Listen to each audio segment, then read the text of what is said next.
My husband and I had been road tripping across the western US when we decided to spend a couple nights in Arizona, the Copper State. I had researched a secluded mountainside campsite, way off the grid, tucked above a vast valley. The view looked unreal in photos, and it promised isolation, something we both needed after days of busy towns and highways. Getting there was a challenge. We had to drive over 20 miles on narrow gravel roads that twisted through dense forestland. By the time we reached the site, we were deep in national park territory, and there wasn't a single building or sign of civilization in sight. We pitched our tent right near the cliff's edge, overlooking the valley below. The air was crisp, and the quiet unsettling in a beautiful kind of way. After setting up camp, we hit a nearby trail to hike and take in the scenery. It was just us, towering trees, and endless wilderness. As the sun dipped lower, we noticed a few cars parked in the distance and decided to introduce ourselves to the other campers. One group of 4 men said they were locals. They warned us of a possible storm heading our way that night, suggesting we exchange contact info just in case things got rough. I was about to suggest we pack up and find a safer spot, but the guys brushed off the storm like it was nothing. It rarely gets bad here. If it did, we wouldn't be staying either, one of them said with a casual shrug. We hesitated for a second, then shrugged it off. Their confidence was oddly comforting. Maybe we were just overthinking things. On our way back to the tent, we crossed paths with 2 women, one younger with a friendly golden retriever, and the other likely her mother. We exchanged smiles and polite waves as they made their way further down a narrow trail that led deeper into the forest. Something about them seemed peaceful, like they belonged there. As dusk settled in, the sky took on a reddish hue, casting long shadows across the valley. The sunset was stunning, but an eerie stillness began creeping in with the wind. We double-checked our setup and parked the car just a few steps from the tent, a little comfort in the growing sense of isolation. There were no stars out that night. Heavy clouds moved in silently, blotting out the sky like ink spreading across paper. Though the rain hadn't started, the air had that electric charge like something was about to break.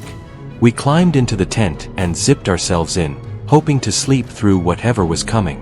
I tried to reassure myself, but that gnawing anxiety hadn't quite gone away. As I lay there, I couldn't shake the feeling that something was watching us from beyond the trees. Eventually, I drifted off, but the peace wouldn't last long. I woke up with a jolt around 10:30 p.m. Thunder was rolling across the mountains, long and deep, like something growling in the distance. Rain had begun to lash against the tent hard. The fabric rippled with each gust of wind, and water drummed relentlessly above our heads. The storm we were told wouldn't be bad was clearly proving otherwise. Panic bubbled in my chest as I stared at the ceiling of nylon.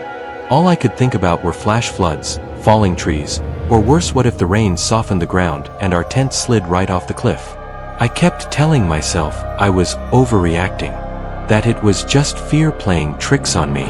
Eventually, I closed my eyes and slipped into a light, uneasy sleep.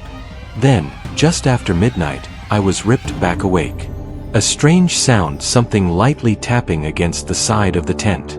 Not once, but again and again at irregular intervals. It wasn't raining. It sounded deliberate, like the dragging thump of a hand brushing the fabric. I held my breath and listened. The night outside was pitch black, no moonlight, no visibility, and the noise continued. Tap, slide, silence. For a moment, I remembered that old urban legend, the one where a couple gets stranded, and the girl wakes up to the sound of something scratching the roof of their car. That story always creeped me out as a kid, but now, I was living it. I turned slowly and checked my husband was still sleeping soundly beside me. I was grateful for that until the footsteps started, soft, but distinct, moving just outside my side of the tent. Someone or something was pacing just inches from my head. The steps outside were slow, measured. Whoever or whatever it was, wasn't in a hurry. The crunch of boots or paws against damp ground echoed like thunder in my ears. My body refused to move. I felt frozen beneath the thin layer of sleeping bag and tent fabric. My breath caught in my throat as I stared at nothing in the dark. And then a sigh. A low, heavy exhale, right by the opposite wall of the tent. It wasn't the wind. It was far too human. Or at least, it sounded human. My heart was pounding so violently that I could feel it in my fingertips. My thoughts spiraled. Was it a bear? A person? Someone watching us? Someone waiting?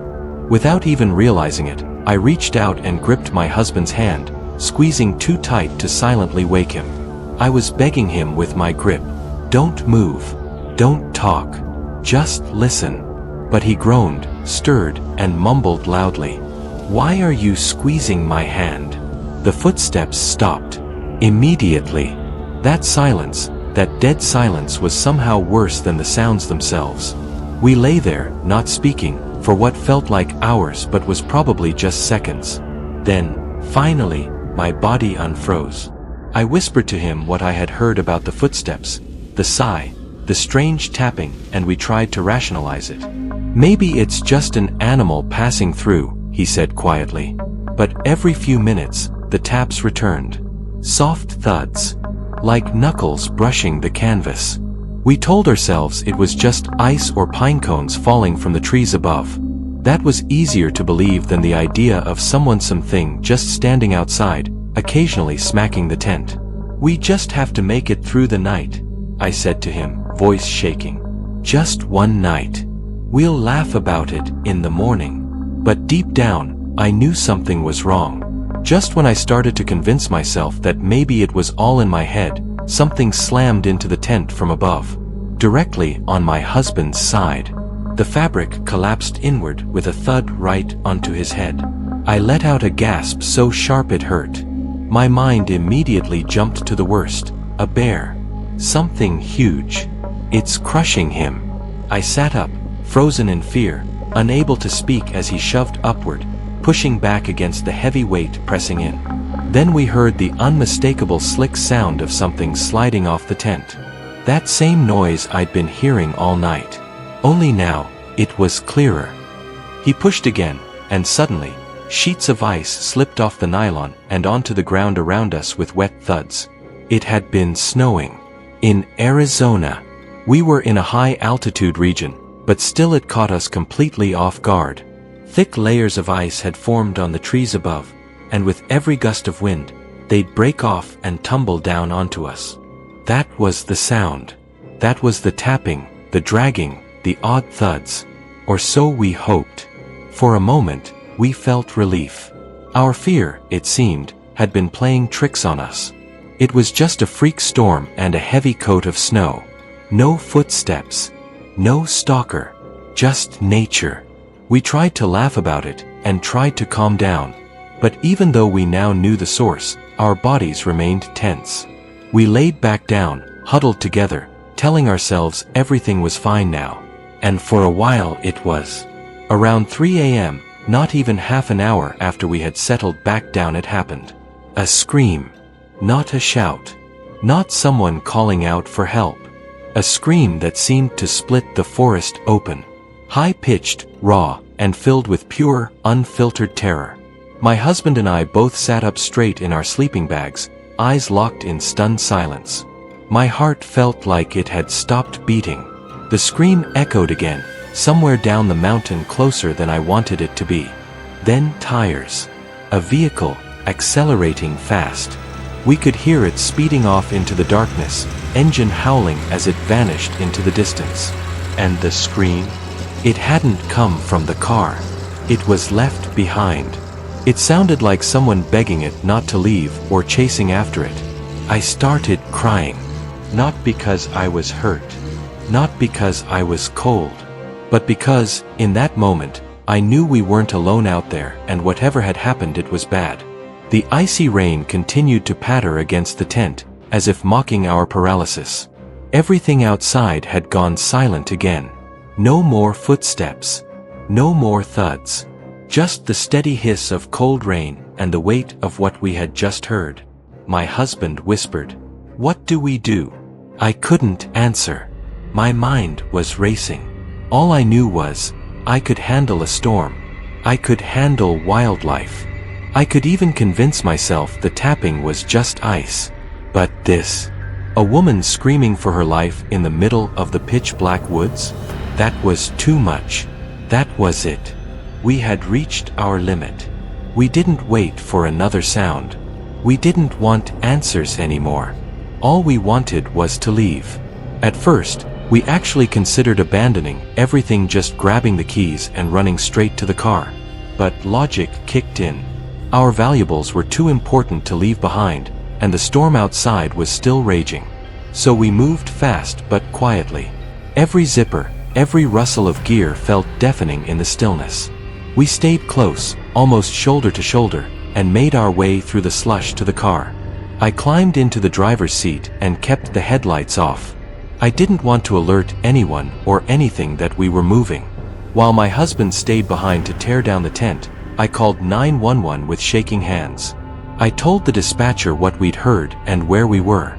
She said they'd send someone out immediately, but we were so far off grid, it could take over an hour.